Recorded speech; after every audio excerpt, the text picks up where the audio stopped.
হিরণপুরের মহারাজ চন্দ্রকুমারের রাজ্যে সুখের অভাব ছিল না। রাজার সব প্রজার ঘরে ঘরে সর্বদা সুখ সমৃদ্ধি বিরাজ করত, কেবল রাজার মনেই সুখ ছিল না। মহারাজের ছোট ছেলে অলোকচন্দ্র, যে কারো কথা শোনে না, সারা দিন ঘুরে বেড়ায়, পাঠে মন দেয় না, রাজকার্যও শেখে না। রাজা এ নিয়েও অনেক চিন্তিত। একদিন তিনি মন্ত্রীকে ডেকে বললেন, মন্ত্রী, আমার ছোট পুত্র তো একেবারে গোল্লায় গেল। এই ছেলের ভবিষ্যৎ নিয়ে আমি খুবই চিন্তিত। একে নিয়ে কি করা যায় বলতো? মহারাজ, আপনি এক কাজ করুন, কুমার অলোকচন্দ্রকে বাণিজ্যে পাঠান। রাজপ্রাসাদের সবার শাসনে থেকে সে অনেক কিছু বুঝতে পারে না। বাণিজ্যে গেলে তার অভিজ্ঞতা হবে, দেখবেন তখন সব ঠিক হয়ে যাবে। বেশ বলেছ মন্ত্রী, আমি শীঘ্রই অলোকচন্দ্রকে বাণিজ্যে পাঠাবো।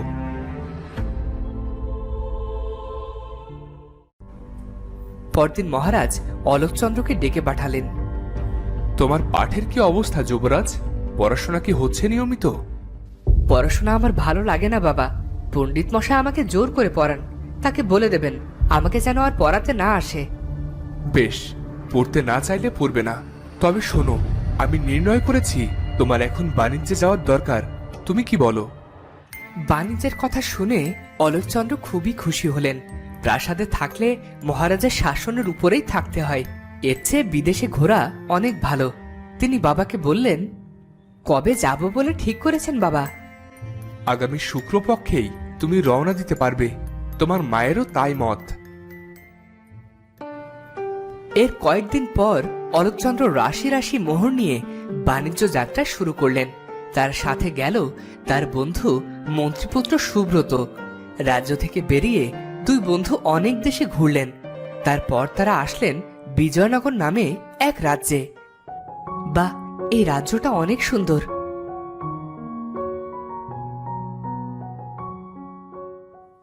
হঠাৎ তারা নদী পার হওয়ার সময় খেয়াঘাটে একটা মেয়েকে দেখে অলোকচন্দ্র খুবই অবাক হলেন।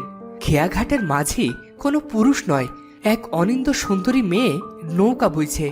রাজকুমার তাকে বললেন, এই মেয়ে, তোমার নৌকায় আমাদের পার করে দেবে? দিব, কিন্তু নৌকার ভাড়া 2 আনা, জানেন তো? তা দেব, তুমি আগে নদী পার করো। আচ্ছা বাবু, তাহলে নৌকায় এসে বসুন।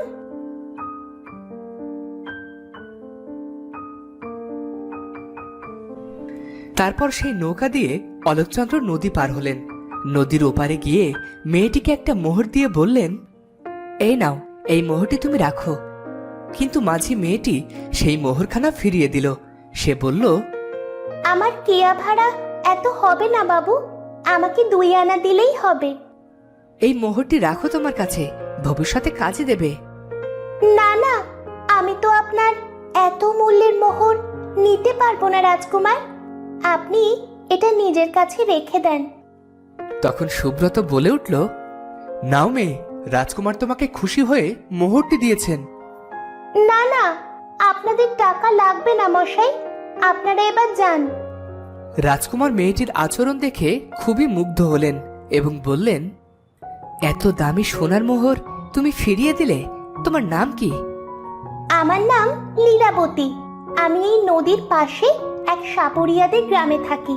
আমার বাবা মা কেউ নেই, কেয়া চালিয়ে যা পাই তা দিয়ে সংসার চলে। বাবু, আপনারা আবার আসবেন, আমি আপনাদের বিনা পয়সায় কেয়া পার করে দেব। রাজকুমারের পীড়াপিড়িতে লীলাবতী মোহরটা নিল এবং সেদিনের মতো অলোকচন্দ্র লীলাবতীর কাছ থেকে বিদায় নিল। কিন্তু সে কোনোভাবেই লীলাবতীকে ভুলতে পারল না। পরদিন সে আবারও ঘাটে আসে এবং সেদিনও লীলাবতী খেয়া পার করছিল। কিন্তু নদীর মাঝে হঠাৎ নৌকাটি ডুবে যায়, আর লীলাবতী সাঁতারও জানত না, ফলে সেও ডুবে যেতে থাকলো। সে চিৎকার করতে শুরু করলো, বাঁচাও, কে কোথায় আছো, বাঁচাও। চিৎকার শুনে অলোকচন্দ্র নদীতে ঝাঁপিয়ে পড়ে আর সাঁতরে গিয়ে লীলাবতীকে উদ্ধার করে পারে নিয়ে আসে। লীলাবতী জ্ঞান হারিয়েছিল। অনেক সময় পর লীলাবতীর জ্ঞান ফিরল। আজকে আপনি আমার জীবন বাঁচালেন কুমার, আমি আপনার ঋণ কখনো শোধ করতে পারবো না।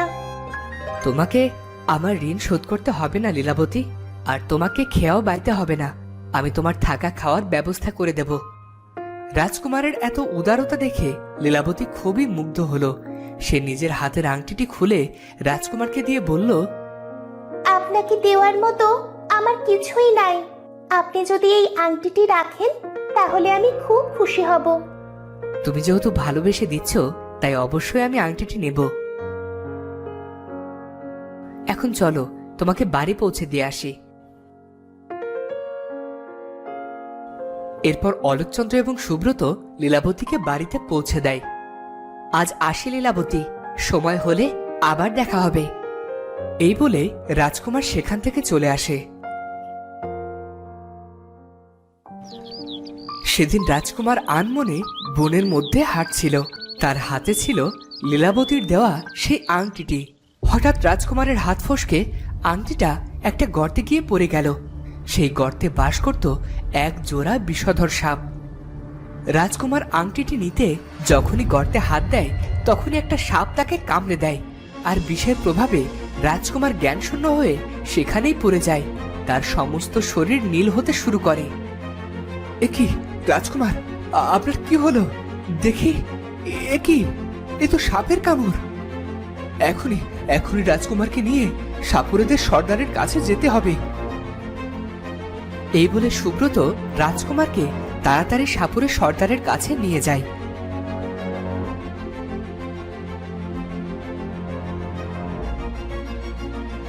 সর্দার সব দেখে বলে, কাল নাগিনীতে কেটেছে বাবু। এই বিষ হারানোর সাধ্যি কোনো সাপুরের নেই। তুমি বাপু একে ভেলায় ভাসিয়ে দাও। আপনি কিছু একটা করুন সাপুরের সর্দার। রাজকুমারের কিছু হয়ে গেলে আমি মহারাজের কাছে কোন মুখে যাব? একটা উপায় আছে বটে, কিন্তু সে বড় কঠিন পথ। কি পথ বলুন? আমি আমার বন্ধুর জীবন বাঁচাতে সব ধরনের চেষ্টা করব। রাজকুমারকে নিয়ে নাগপুরীতে যেতে হবে। সেখানকার নাগরানী পারেন কেবল এই বিষ দূর করতে, কিন্তু সেখানে পাঠাতে হলে তার আগে রাজকুমারের সাথে কোনো যুবতী মেয়ের বিয়ে দিতে হবে। তারপর তাদের দুজনকে ভেলায় করে ভাসিয়ে দিতে হবে। এই কথা শুনে সুব্রতর মাথায় আকাশ ভেঙে পড়ল। এখন সে কি করবে? মৃত রাজকুমারকে কেই বা বিয়ে করবে, আর কেই বা তাকে নাগপুরীতে নিয়ে যাবে। অবশেষে মন খারাপ করে সে নদী ঘাটে বসে রইল। হঠাৎ সেখানে লীলাবতী আসলো।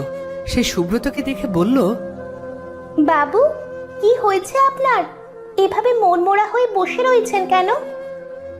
আমার বন্ধু অলোকচন্দ্রের খুব বিপদ লীলাবতী। তাকে সাপে কামড়েছে। কোথায় কেটেছে? আর কোন সাপে কেটেছে? কাল নাগিনী কাটেনি তো? তার বিষ নামানোর সাধ্যি কোনো সাপুরের নেই। সুব্রত লীলাবতীকে সবকিছু খুলে বলল। শুনে লীলাবতী বলল, তাহলে আমি যাব নাগপুরীতে। আপনি বিয়ের জোগাড় করুন।